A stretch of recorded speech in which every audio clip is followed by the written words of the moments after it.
Welcome to trial day 59. With this touchdown's going to be going with the win. The what? I don't know. I'm trying to sound like a golf announcer. You know, they just whisper into their microphones. But then I forgot what to say halfway through. Oh. Probably because I'm just thinking it up on the spot.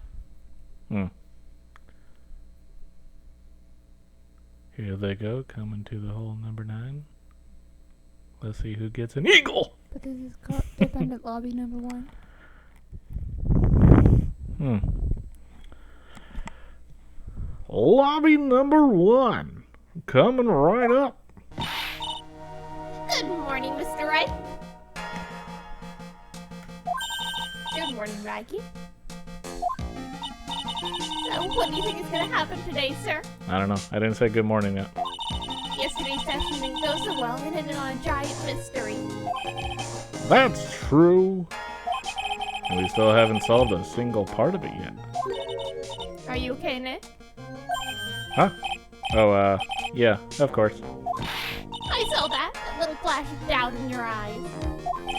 No, that wasn't doubt. That was, determination. Why don't I believe you?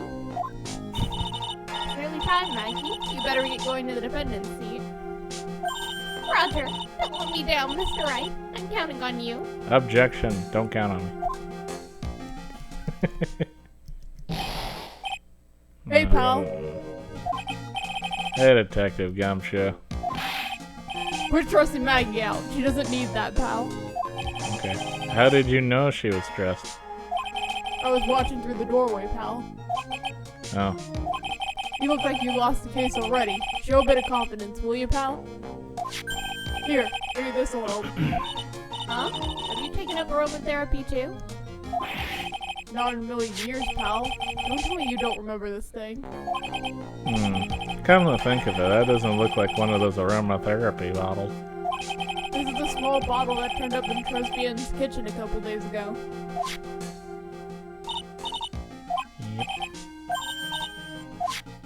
Yep. We finally got the analysis results back from the lab. So, what is it? Was it the poison? I'm afraid not, pal. It's medication. Medication?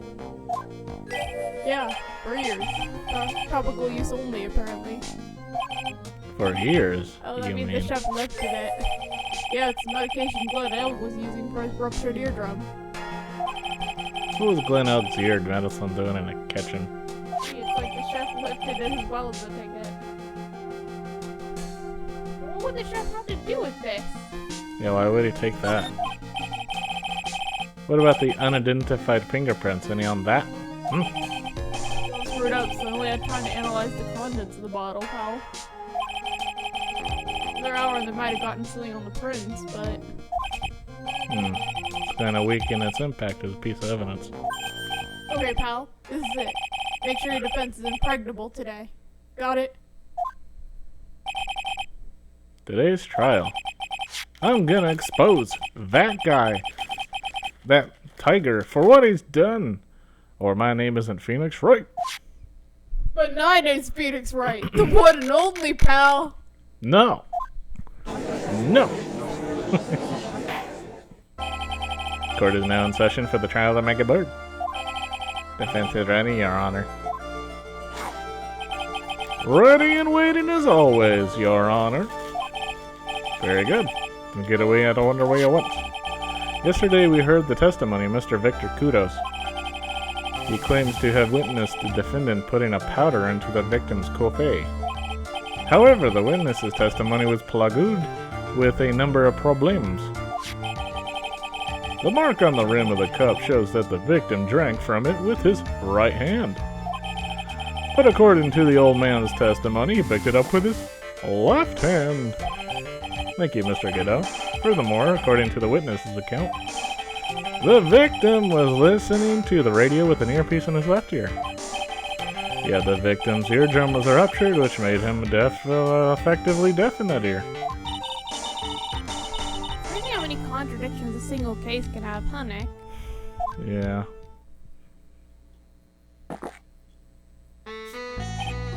Ah, allow me to enlighten you, Your Honor. The world, you see, keeps turning, and we must turn with it. You lost me already, Mr. Godot. Don't let the mysteries of yesterday mystify you today. Only losers think like that. So in other words, just let all those mysteries slide or you're a loser. You gotta change with the times. That's one of my rules. Are you implying that you've resolved those contradictions? You know the answers to these riddles? The old guy wasn't just throwing seeds in here, he was throwing us off the scent. And today, I'll prove it. Very well, let the first witness take the stand. Now. And you are? Gotta have him talk. Oh, bonjour, everyone.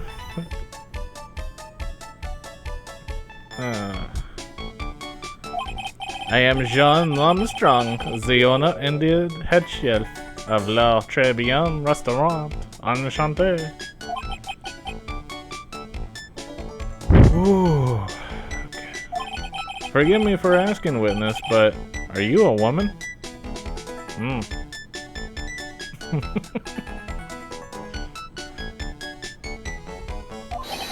Oh la la, Monsieur. As you can see, I am La Pert and Perky gentleman, no?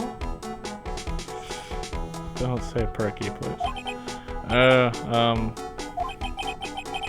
On the day of the incident, you were in Trebien's kitchen. Isn't that right? With you, Monsieur. Did he just say Godot was in the kitchen? Yeah. Everything feels right.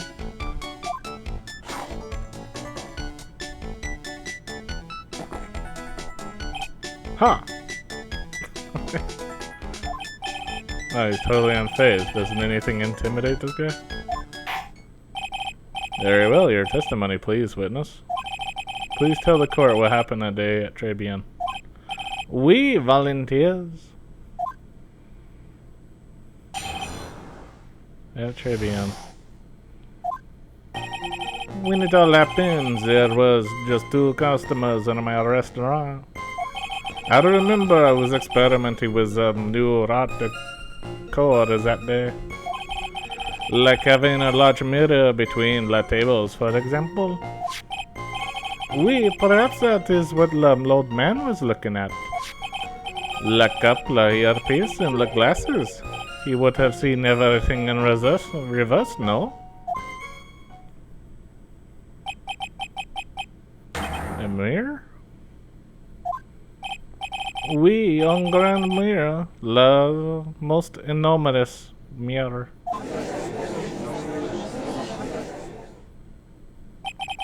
And suddenly the mystery disappears. Like I said, the world keeps turning, so roll with it. That would explain the coffee cup and the earpiece conundrum. The mirror would have made everything appear back to front. What the heck? It's way too early in the morning for this to be happening to me. Now then, Mr. Wright, you may begin your cross-examination.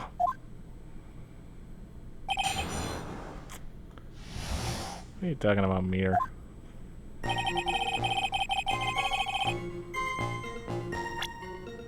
There was no mirror. Was there?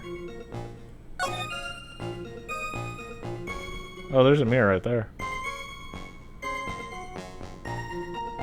Right? I guess those are mirrors. Kind of look like just walls, though. Oh, giant mirrors. Yeah, that is one. Huh. It looks like it was behind him. Yeah.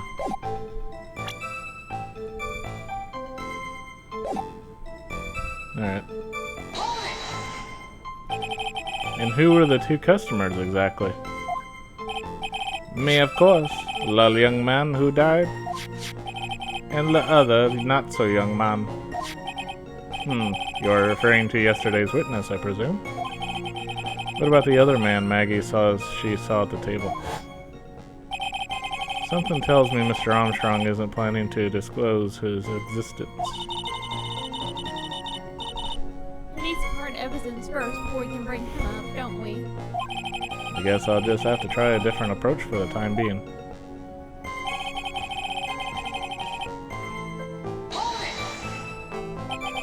You were experimenting with Art Deco? How come I never heard about that before today? You are not familiar with the language of interior design, Monsieur? Please stay on topic. Now, why didn't you tell the court about this before? But I did, just a few moments ago.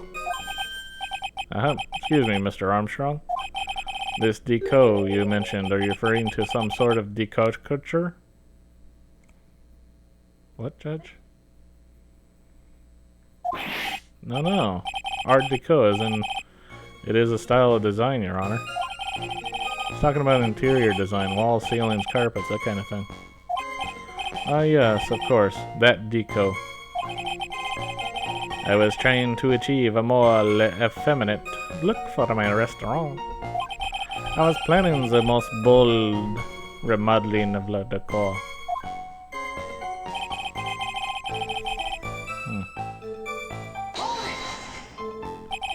How big of a mirror are we talking about here? Boof! Something about 4 meters wide and we about 2 meters high?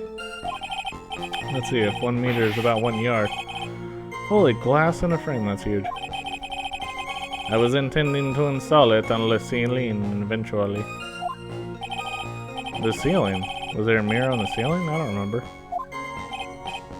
May know, but I decided not to go with it in the end.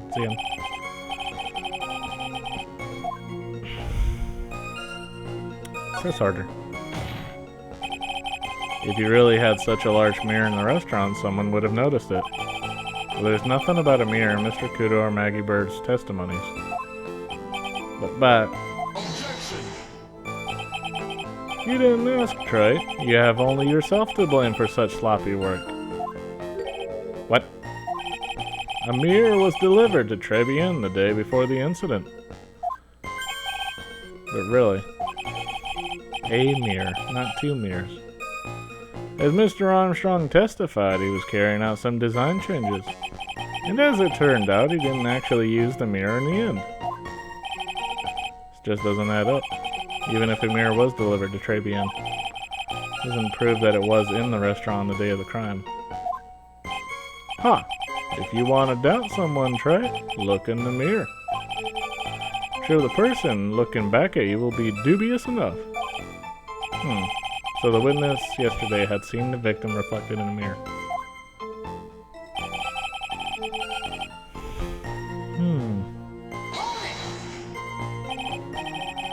Normally, I'd expect people to know the difference between a reflection and a real object. Normally? How does normality come into this? That's lame, Trey, even for you. Huh? Are you trying to say that if something isn't normal, it isn't possible? Is that it? Does that leave the porky-headed lawyer and the top-knot chick over there? And the ungodly cool guy with the mask over here. Well, Trey? Happy hair. I do not have a top knot. Yes, you do. Mr. Godot is correct. A lack of normality is no basis for discounting an argument. Bien. Logic as one la day.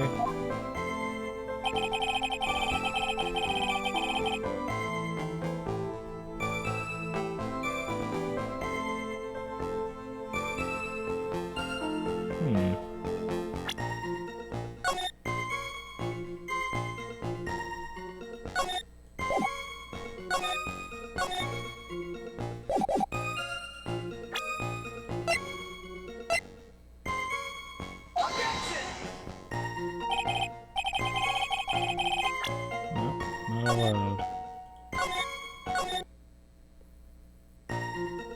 Okay. Everything? You would have seen everything in reverse?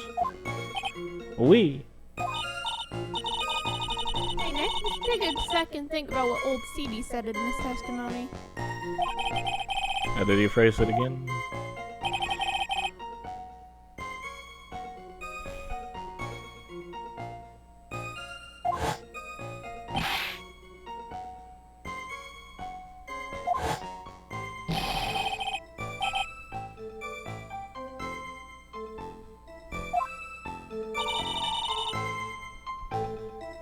He saw everything you described reflected in the mirror. And everything he said he saw on the left was actually on the right, huh? Clears up the problems with his testimony, I guess, or does it? Ha! It's kinda hard to believe everything's the fault of a mirror, but... Do you think old CD saw everything through a reflection? If he did, it would explain all the contradictions in his testimony. But that just makes the situation worse for Maggie. There's gotta be something that in that old man's testimony. We gotta dig deeper.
Let's see.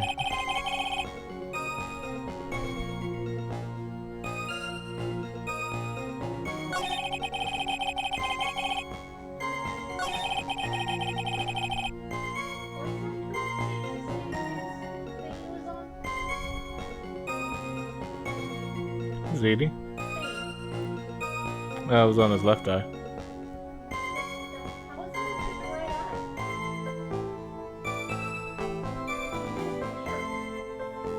That was his left eye. Yeah, it matches. He's looking at a mirror directly on his right.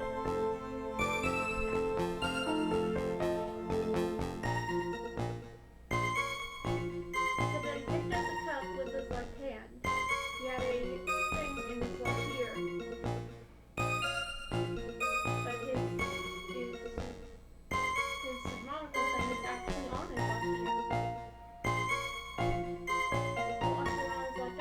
So everything was in reverse. He had the wrong thing for one of them.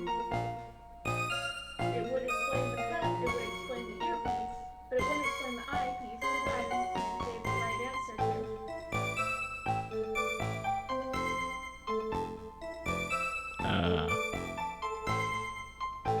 I don't think I get it. If everything's reversed, then everything should be reversed. But he gave the correct answer to one of them. I should have said the exact opposite of what was true for every single one of those. Nope, I have no idea. He's looking in a mirror, so I think it up to my left hand. There's something in my ear, and he said that there's something on my eye.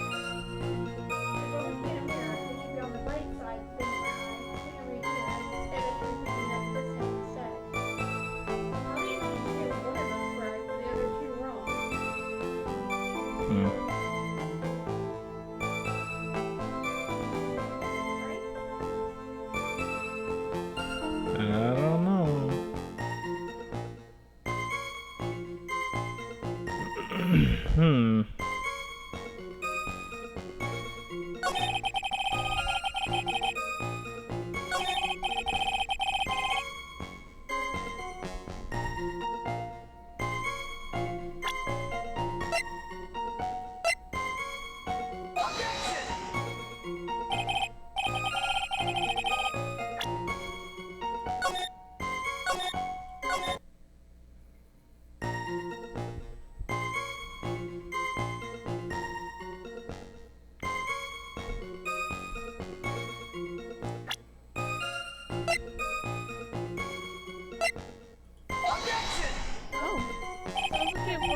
Apparently, his name's a palindrome. Everyone at Blue Screens Inc. has their name in a palindrome. Palindrome. It means that it's spelled the same way if you reverse it as the way that it's originally written. Okay, some just random guessing. I got it. Whatever. The coffee cup, the earpiece, and the HMD. Let's think back over the turn. Mr. Kudo's testimony for a second, shall we?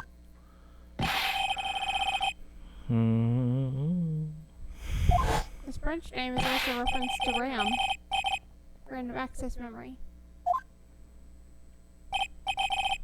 So to summarize, we were told that both the HMD and the earpiece were on the victim's left side.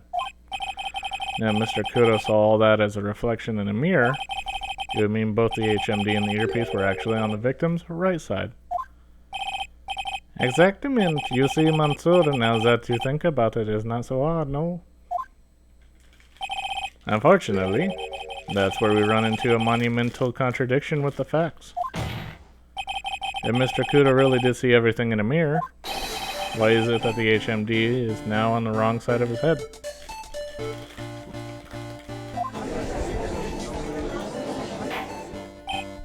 Yeah. Order. Mr. Wright is correct. If the witness genuinely observed the victim reflected in a mirror, then we would expect the victim's eyepiece to have been over his right eye.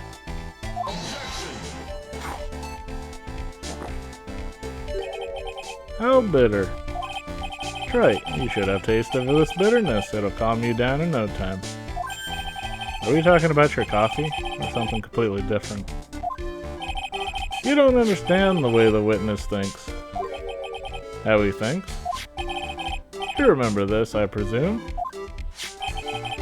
I broke the vase, sorry apology letter. I mean, Mr. Kudo's sworn testimony?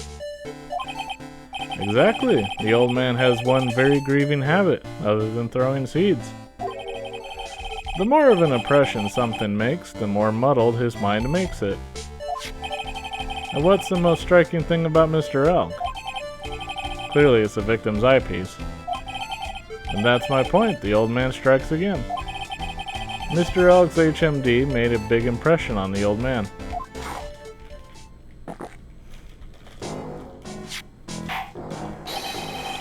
I saw the earpiece and those newfangled spectacles he was wearing. Oh yes, they were both on his left ear. Do you hear? His left ear. Huh. Well, Trey. That's the worst but best impression of Kudo ever. Wow, I really thought he was old CD for a minute there. That's good. Enough. I must agree that yesterday's witness was irresponsibly rash and much of his testimony. Bad luck, Nick. Looks like the boil of a contradiction you found is just a rash. A mirror can't be beaten by a handful of seeds, nor can it lie. So, what exactly was the old man looking at? Fill us in, Mr. Armstrong. Go on, tell the court. We're all ears. Oui, I can explain. Please, if you will look at the pans of the restaurant.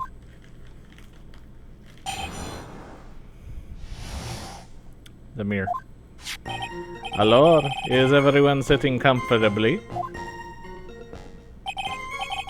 La mirror, it was in the middle of the restaurant, dividing the two halves. There is only one seat from which you could have seen an image of the victim. That was the seat as the table next to the victims.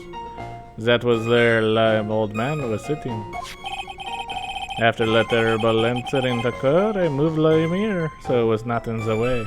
Wait, after the incident, I maneuvered the crime scene. That is a crime. Ooh.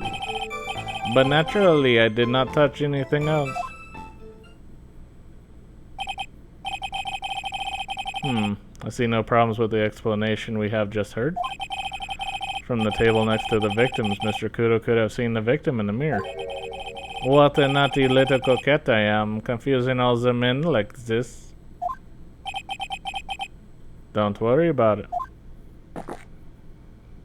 We can keep up, except for the guy breaking out in a cold sweat over there. Again. I hate that guy. You said you didn't touch anything else apart from the mirror. Are you quite sure about that? Volunteers, of course. Very well, Mr. Wright, your cross-examination, if you please.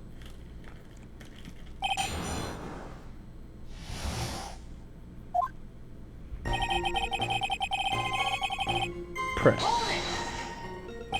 So, run this by me again. The mirror was here, correct? We? Really? Because I know if I were you, I wouldn't have put a mirror there. It would be in the way. Objection! Look who's talking, Trike. Huh? You're obstructing my view, among other things. But it's my seat in the courtroom. Tribulations' charm is that it gives you the impression that you're the only customer. Temporarily placing a mirror in that spot would hardly be in the way. Unlike you, Trike. I tell you, Mansour, the mirror was there, in the middle of the restaurant.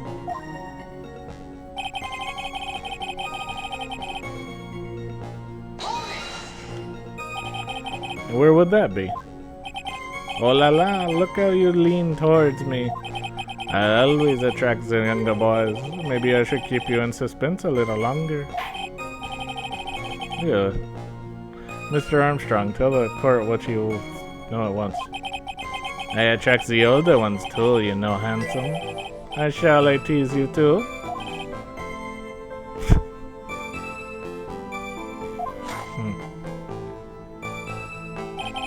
I'm already seeing a very hot someone, so I'm afraid you'll be waiting for a long time. Bet she has mocha cream skin and cappuccino perfume. She is coffee, actually. Bien, I will tell you, there was the only one seat from which you could have seen. Yep. So why can you only see the victim from that particular seat? Me, Mansour, it is obvious, no? If you look at the plans, you will understand. The victim would have been reflected in the mirror like so. If you were sitting at the table next to him, you would see everything, no? So that's the seat old Seedy was sitting in on that day. When the poisoning happened. The old man was sitting to the table next to the victim. Why does that seem kind of odd?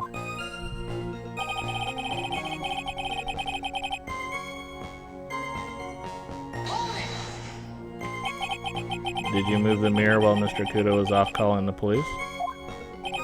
Oui, exactement. I carried it out to the restaurants and... You moved a huge mirror like that all by yourself? What can I say? I know how to pick things up, handsome.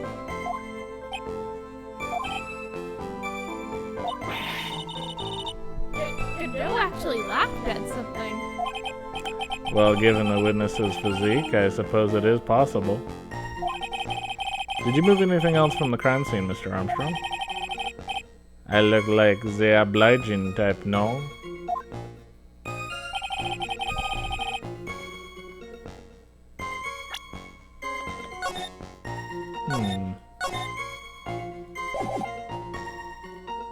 I'ma let you finish.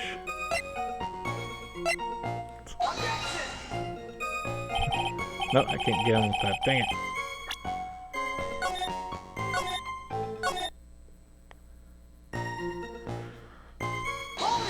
Alright. Are you sure about that? I touched nothing except La Mirror. Mr. Wright, is there something the witness has said that doesn't match a crime scene? Yeah, there is. I just can't put my finger on what exactly. Ha! Suffering from a case of the heartburn. Trick!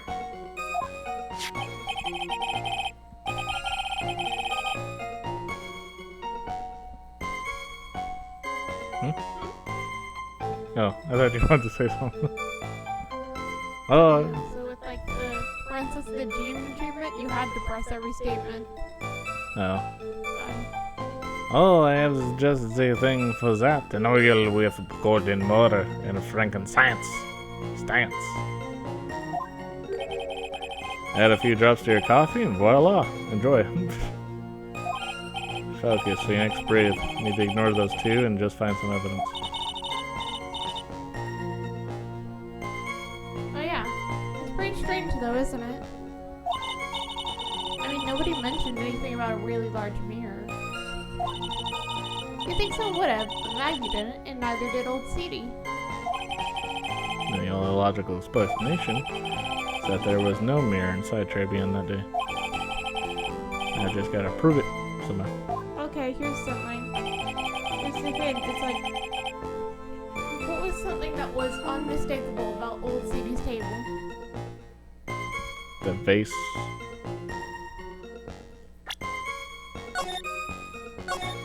You broke the vase. Yeah, and we have proof.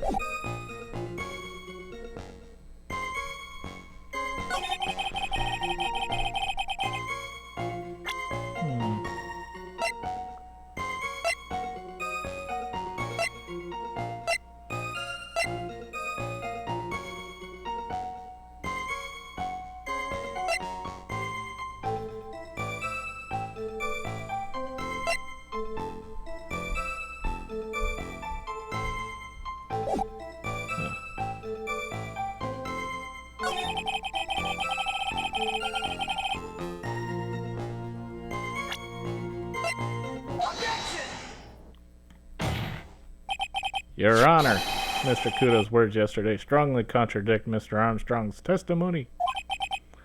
This is the letter of apology that was written by Mr. Kudo, is it not? I realize it looks useless, Your Honor, but this is still testimony. Huh. I guess useless people are only really good at identifying useless things. What relevance does this scrap of paper have to the trial, Mr. Wright? Mr. Kudo's testimony is actually very relevant to the question at hand, Your Honor. Because it very clearly contradicts with this piece of evidence. The map. Does that have a picture of the table?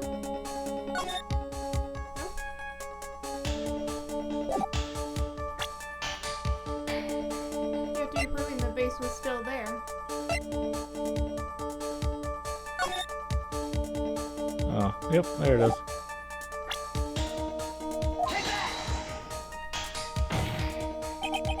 This piece of evidence contradicts with the testimony we have heard, Your Honor. The crime photo? Yes, this photo clearly shows something that theoretically should not exist. What on earth do you mean by that, Mr. Wright? Should not exist? Huh, sounds like you're describing yourself, Trey. Jesus. Hey, now then, if the defense, please clarify its statement. What is something in the photo that shouldn't exist? The victim. Get out of here. Get out. Sorry.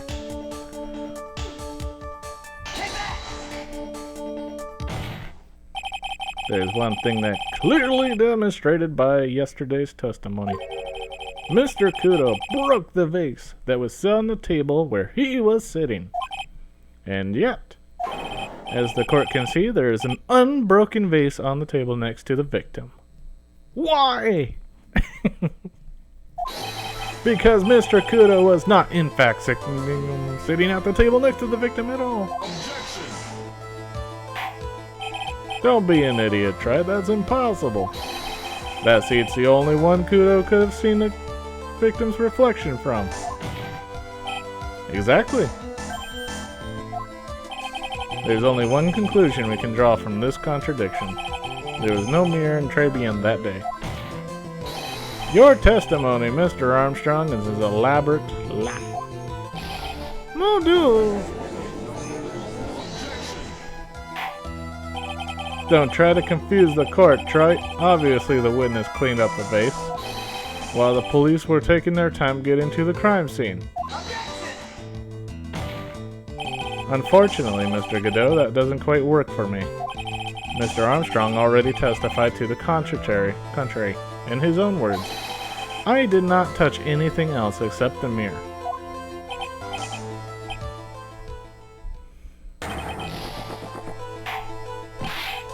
Well, witness, what do you have to say for yourself? Sniffle. I was right. There was no mirror in the restaurant that day. In light of this revelation, we return back to the original problem.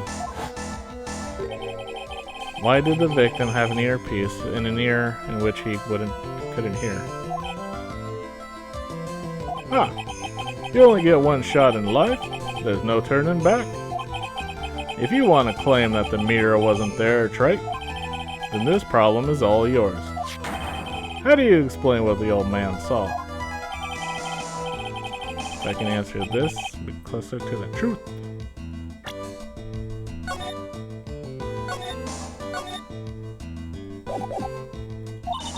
Are you going to be okay? Can you really solve this contradiction then? There's more than just one contradiction, Maya. What do you mean? Remember what Maggie told us? There was another man at the victim's table. Technically, another person said the old man wasn't even there. So how would he be able to testify about a murder he wasn't there for? Yeah. They said the other person in there was Violetta. Yeah. There's a sample CD on the victim's table. It all flies in the face of Mr. Kudo's testimony. And I think I know the reason why nothing in this case is adding up. Well, Mr. Wright, let's hear your answer. Yes, Your Honor. The reason behind all the contradictions of Mr. Kudo's testimony is simple.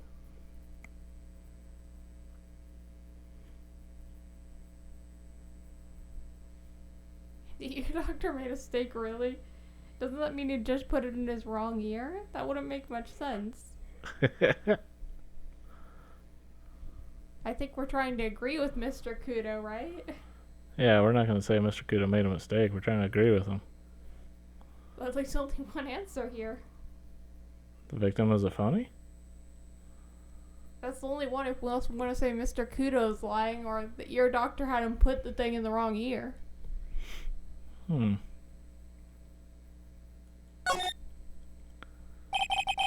This case is riddled with contradictions. Yet there is one very simple answer that clears them all up. And what is that? The incident Mr. Kudo witnessed and the incident the victim experienced were two completely different events. What? Yes, the victim that Mr. Kudo saw wasn't Mr. Glenn Elg at all. It was an imposter, a phony pretending to be Mr. Elg. Obviously, unlike the victim, there was nothing wrong with the imposter's left eardrum. That's how he ended up wearing an earpiece in his left ear by mistake.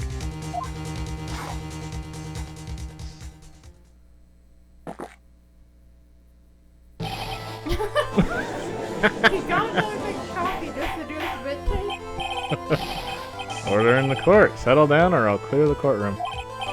Quiet, Gramps. Why don't you clear out of here, huh? What did you say? Troy, are you saying that what Mr. Kudo saw was a setup? Yes. Someone pretended to be Glenn Elg and acted out the whole coffee poisoning. All for the express purpose of creating a witness out of one Mr. Victor Kudo. Get real, Troy. Why would anyone want to do that? Isn't it obvious? The thing Mr. Kudo was most insistent about in his testimony was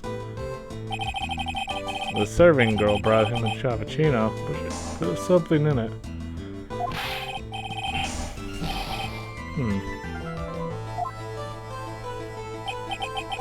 It's so hard to believe, but there was one and only one reason to show Mr. Kudo this fake poisoning. To show Maggie Bird in the act of poisoning the coffee. The only person poisoning would do it in a place where you couldn't see it that easily. Yeah. Are you insinuating that the waitress in the old man's story was a fake as well? It's true that there were no other customers in the restaurant at the time, but It's also true that the chef was there. He would have noticed what was happening. But that's right. Well, witness? If your restaurant really was the scene of such theatrics, you would have known about it, correct? Oh la la, this is most difficult for me. No, it's quite simple. All you have to do is testify. You are under oath, after all. Was there in fact a phony at Tribulations that day? The defense demands that Mr. Armstrong tell the whole truth about what happened. The defense's request for additional testimony is accepted. You will accurately explain in detail the events in the restaurant that day. Oui. In the restaurant. La victim, Monsieur, he came to my restaurant alone. I remember the old man arrived not long after him. There were no other customers. When he got word he won the lottery, Mon Elg became very excited. It was approximately 5 minutes later that the poisoning incident occurred. No, there was no time for a phony to do all the acting. Just so we're clear, there was no mirror in the restaurant after all. Je vous demande pardon. Pardon. Je vous demande pardon. Just to prove how difficult Jigen's thing is, you also have to press every single statement on this one for that achievement. Forgive me, Your Honor. I lied about it because I wanted this mess to be cleared up quickly. What you have just done is commit perjury, Mr. Armstrong. I will decide how to punish you later. Oui. You commit perjury once, but we'll still trust your testimony. I guess. For now, we will hear your cross-examination. Mr. Wright, if you please. You took that perjury charge a bit too well. But I'm guessing he'll be in more serious trouble after this cross-examination.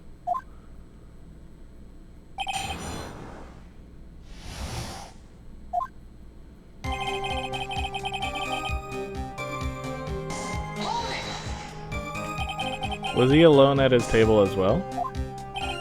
Mais oui, I saw him from La Kitchen. Yet the defendant, Miss Birds, remembers it differently.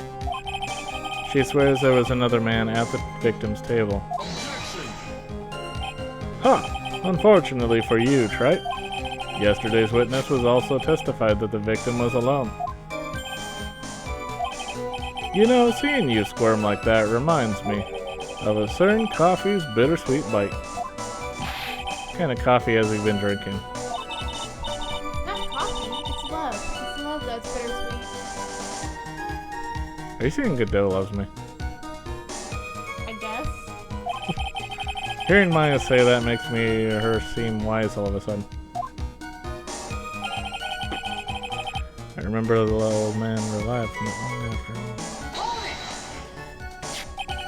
By old man, you mean Victor Kudo, correct? Oui, he comes often for my special coffee. I drank your coffee once, Mr. Armstrong. It's special, I'll give you that. It's worth a sip just for the experience. Oh, you make me so happy, Monsieur. You are most welcome anytime. I said it was worth one sip, nothing more. So old Mr. Kudo arrived at the restaurant around the same time as the victim. Maybe I should ask about his arrival in more detail.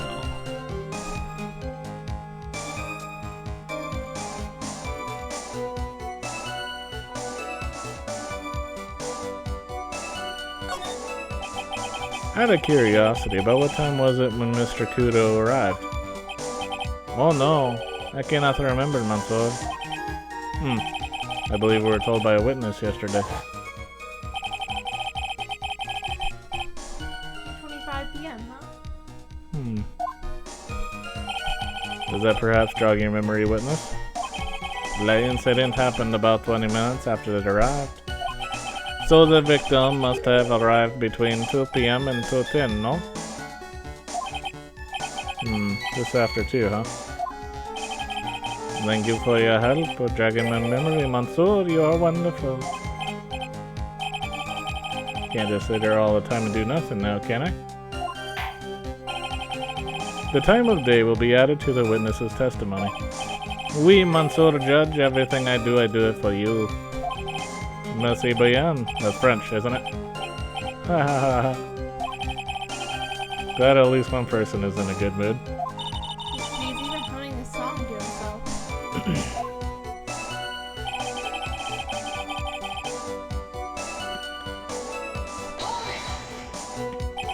Are you absolutely sure about the time?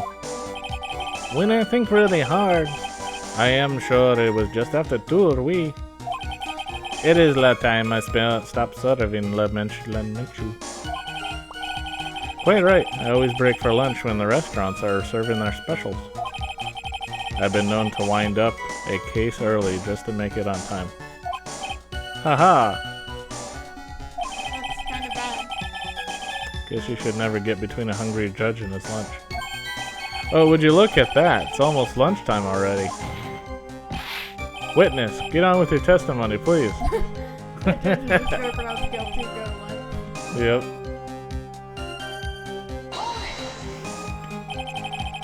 So your only customers were Mr. Kudo and the victim? How many times do you need to ask the same thing, Trite? You never catch me drinking the same blend twice. Huh? You're trying to establish the presence of a phony victim in the restaurant. But you're wasting your time. You can't grind birdseed to make coffee, if you catch my drift. There's a hole in this testimony somewhere, I'm sure of it. The time's important. All things that couldn't have happened at 2, but would have happened if it was a different time.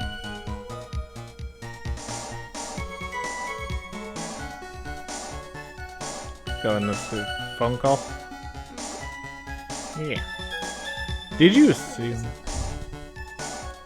Oh, the time of the lottery. Yeah, you wouldn't have screamed if you heard it earlier.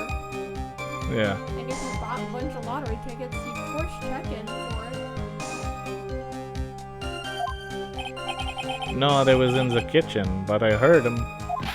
I remember him shouting, "Yes, $500,000." Presumably the defendant heard that too, then correct? Maggie? She looked like a poor little frightened dove. What about Mr. Kudo? The old man choked on some bird seed that got stuck in his throat. Seems we now have yet another incident in our hands.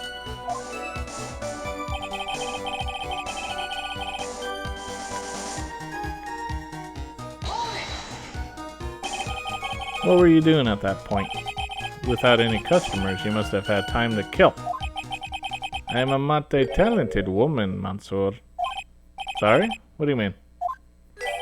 That is the renowned chef, John Armstrong, and the tragic poet, Clarice Armstrong. Clarice? Oui, I was writing a poem, an angry tale of a chef and $500,000 of debt.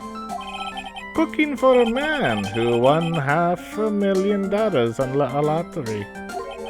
It is called Pourquoi. It means why. Perhaps I could recite it for the court? Please don't.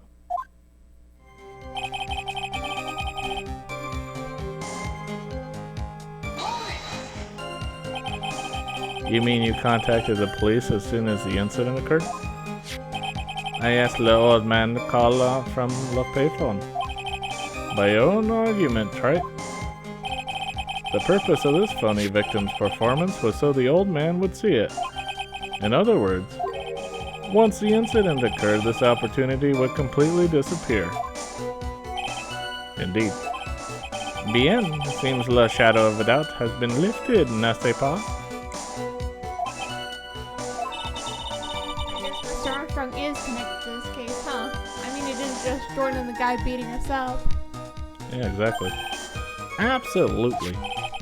Someone was impersonating Mr. Elk, and I refuse to believe he was oblivious. He was there the whole time, after all. But if you're right, wouldn't Maggie have noticed too? She fell unconscious when the incident occurred, remember? Oh, you'd mean that's when the phony staged his act. We'll know for sure once I find a hole in his testimony.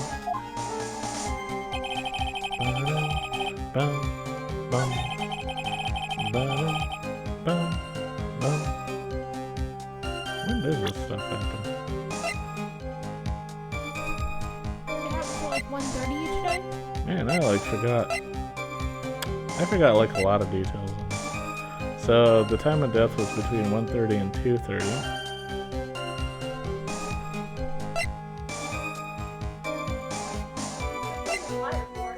Yeah, there's the flyer at 1:30. That's a contradiction.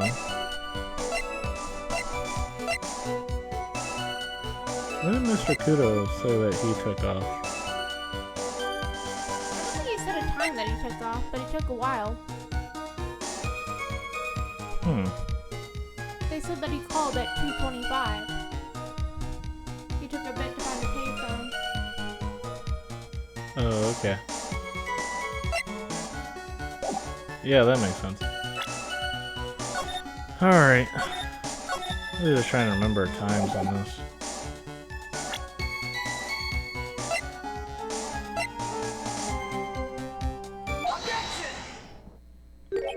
I'm afraid I finally got you, Mr. Armstrong. Got you. Well, Quay? Oh, Koi? What do you mean? At the time in question, the victim was listening to the radio with his earpiece. The show he was listening to was Millionaire Radio. Each week, they announced the winning numbers of the $500,000 lottery ticket. Oui, that must be the show Mo Elg was listening to. I can't see any problem with this testimony, Mr. Wright. I wonder. You say the victim arrived at your restaurant after 2 p.m., correct? Oui, I am sure of it. I remember it perfectly now. I know it was that time because I had just finished serving the lunch menu. Get to the point, Wright, if you have one. That show is broadcast live at 1:30 p.m. and it claims to be the most thrilling 10 minutes of your life. It's on the air at 1:30 p.m. Now, supposedly the victim made some noise when it was announced that he had won. And yet, I don't believe his cry of joy could have occurred after 2 p.m. because the show had already finished more than 30 minutes earlier by that point in time. No! This victim we've been told about has done nothing but the impossible. Listening to the radio, ruptured eardrum, catching a show that was already over, there's only one conclusion you can draw from these facts. This victim was an imposter acting out the poisoning 30 minutes after the real murder. Yes, there were 2 Glen Elgs in Tribulations that day. The real Glen Elg was now dead, having been poisoned by the real killer, and the phony Glen Elg acting out the events for Mr. Kudo to witness. It certainly seems that way. I mean, if that wasn't the case, how could you explain the time discrepancy? Quite a performance, Trite. You were almost on a roll. But sadly, you lack the rock-hard foundation of rhythm to build your song. What is this, Music Theory 101? Let's recap. According to your imaginative theory, it's now just after 2 p.m. The phony Elg is performing a play for the benefit of Mr. Kudo. How do you explain then where the real Glen Elg is? I don't believe I have to spell this out to the court. However, at that time the real Glen Elg was already dead. That's certainly an obvious conclusion. Thank you, Trite. That's exactly what I was hoping you would say. What? Now, I presume you can prove this theory of yours? Can you explain where the missing corpse went to? The missing corpse? According to the old man's testimony, there was only one other customer there. If that customer was the phony Elg, then where did the killer hide the body of the real victim? Nyarg. The prosecution has a valid point, Mr. Wright. If your theory is to stand up to examination by the court, you must provide us with the proof by answering the prosecution's question. Where did the killer hide the body? Yes, Your Honor.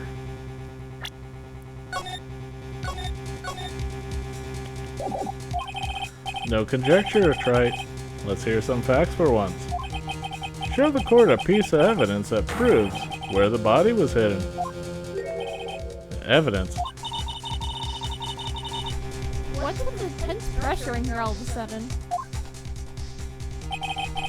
No, don't Cyclock Phoenix. I thought I had him. To show evidence on yourself, to unlock yourself, and then be free.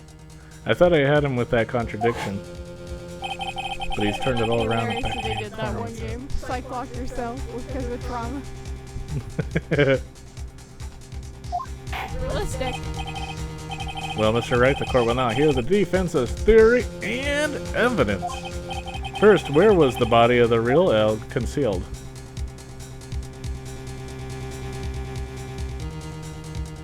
The kitchen? It's the only place they can guarantee no one would see him. Yeah. It would have to be it'd been too dangerous to take the body outside. Obviously, the body must have been hidden somewhere inside Tribune. Interesting. But where could a body have been hidden inside a restaurant? Perhaps you would care to show the court on these plans, Mr. Wright? Yes, Your Honor. The kitchen. Right here in the corner. The body was hidden here. I see. Nice supposition. But the real question is, can you back it up? Where's the evidence that proves the body was hidden in that location? Medication?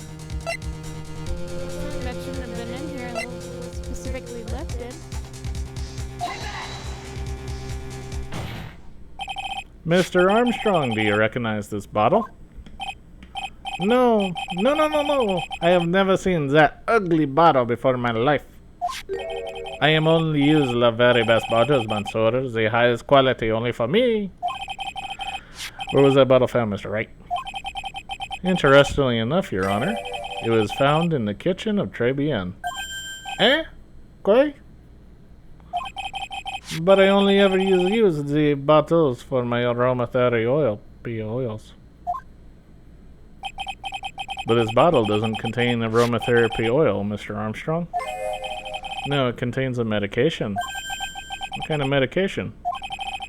I'm sure everyone remembers, don't they? That Mr. Elk visited an otolaryngological clinic and was given medication that day. You can't be serious. The defense had the contents of the bottles analyzed, and I have the lab results here. The contents of the bottle matched the prescription that was given to Mr. Elg. Glenn Elg's murderer hid the body in the restaurant kitchen, at which time this bottle fell out of the victim's pocket.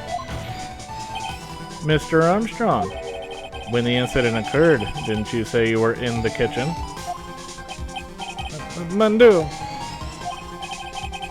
Yes, you know what I'm about to say. It was you who hid the victim's body. You did a fine job pretending to defend my client, Maggie Bird. However, you were setting her up to take the fall behind the poor girl's back. No! Order. This is an extraordinary development. Witness, did you murder Mr. Glenn Elk? Never! It's extraordinary, but it happens every single time. Yeah. Every single time. I could not do such an horrible thing! No! That's Godot. Godot has ascended. Mr. Godot? The bitterness! Every time I get lied to, I always down a jug of coffee. That's one of my rules.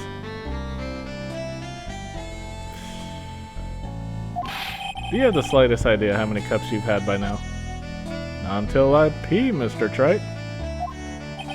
Then I'd like to do the same to the person who lied to me. I like to take them down with my empty cup. Listen up, chef. How about a brand new flavor in your ear, my H-deficient friend? Je vous demande pardon. Please, you must hear me out. It is a trap. Listen to me. Por favor. Yo hablo español, Mr. Armstrong, and por favor is Spanish. Punk.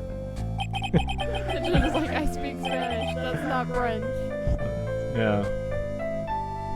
Not pardon-moi. I'm only gonna ask you once. Did you do it? No, absolutely no. Let's hear it. You got one shot, right, Gramps? Witness, the court will permit you a chance to make one final statement. If you lie under oath again, Mr. Godot's coffee mug awaits you. Why is Mr. Godot's coffee mug before the gavel? I don't know. Like, that's apparently more scary than being convicted of murder. As does my gavel. It is clear.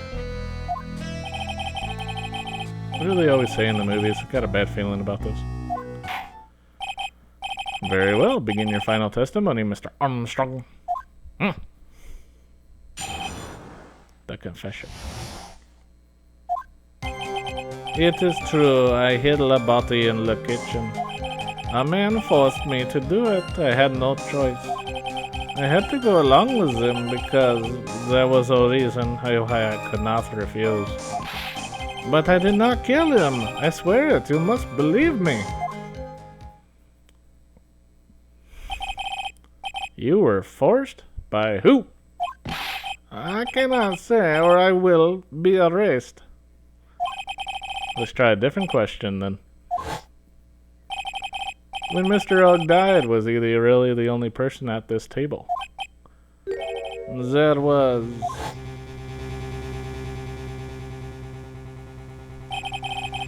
was another man. Ooh. I knew it. Maggie was telling the truth.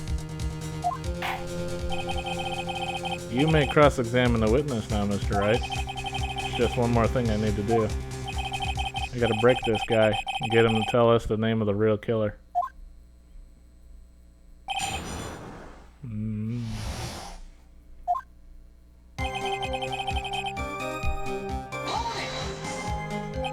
Did you carry the body by yourself? Oui, I carried him, and I carried Maggie too. Maggie too? When she saw the victim collapse, she fainted. I could not leave her there. Why did you hide the bodies?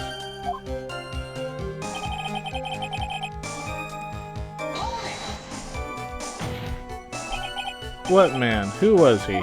No, I cannot say. I fear for my life. He's really scared. You'll just have to put the words in his mouth, Nick. Yeah, you're right. If you won't tell me, I'll tell him. But why would you go along with this man?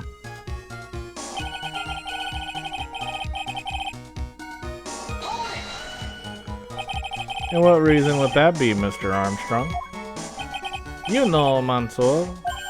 Yes? Surely you cannot expect a young maiden to talk about such an embarrassment. A maiden? You're a bit old to get away with that.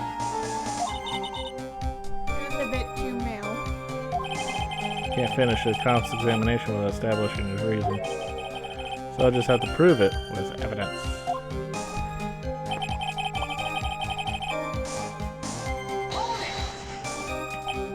So, you are claiming that all you did was to hide the bodies, is that correct? Oui, that's right.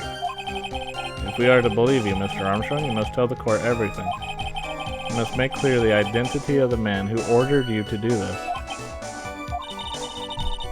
confess this much. You might as well stop dancing around the real issue. Yeah, but he really doesn't want to tell us who the killer is. Then talk it to him, Nick. Yeah, that's not a bad idea.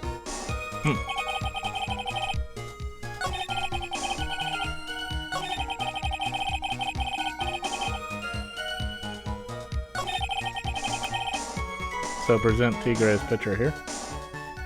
I think it's on the second one. There's also another option to use. So it's gonna make you use both regardless. Huh.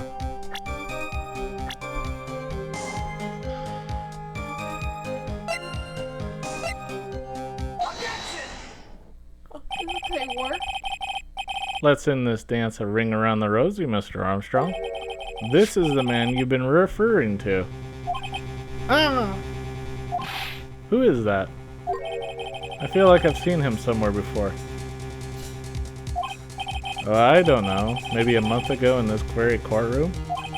This man is Furio Tigre. He's the manager of a loan office called Tindalinder. There's no point trying to hide the truth anymore, Mr. Armstrong.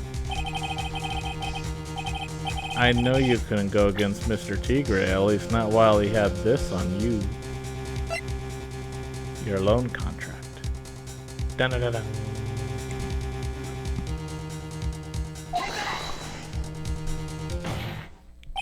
A $500,000 loan from a black market loan shark. And you had no way of paying it back, did you? That's why you were forced to do anything to this man told you. Oui, it is as you say. Mr. Armstrong. Le Tiger. He told me he was going to use my restaurant for a business rendezvous. On the day in question, he was meeting la victim to demand that he repay his loan. I don't know why it happened like that. I just did what he told me to do. I had no choice. I carried the body and looked inconscient Maggie out of the dining area and into the kitchen. After that, I just tried to forget what I had seen. I think we can now safely say that the man who forced your hand was Mr. Furio Tigre.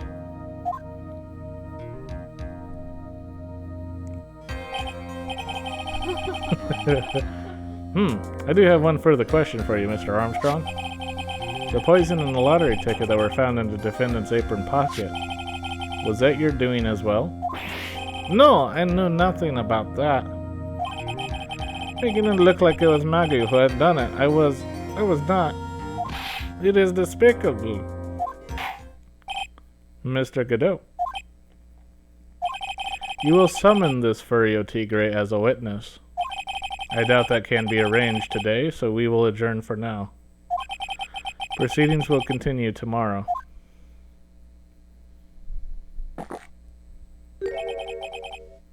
"30 minutes. What? The trial will go on. I'll see it to it myself. I need half an hour to get that guy on the stand. Not a minute more."